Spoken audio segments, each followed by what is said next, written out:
নমস্কার।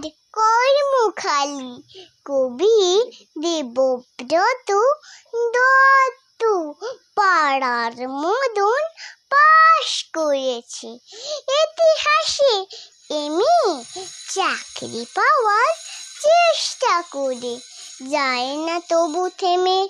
মদন পেল গোপন খবর আলিপুরের জুতে বন মানুষের চাকরি আছে।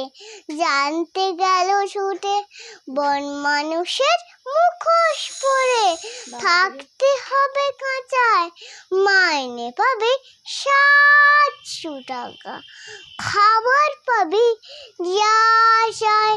বেকার মদন অনেক ছাতেও চাকরি খানা নিল, দর্শকরাও বেজায় খুশি, দারুণ মজা পেল।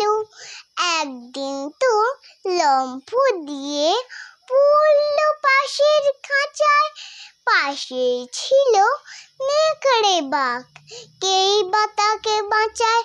হালুম করে বাঘ বাবাজি যেই তুলেছে থাবা, বন মানুষ চাচায় বিশু, মরে গেলুম বাবা। বাঘটা তখন বলল কানে, উড়ছো কেন ঘেমে?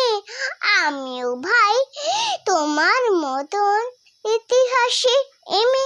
নমস্কার।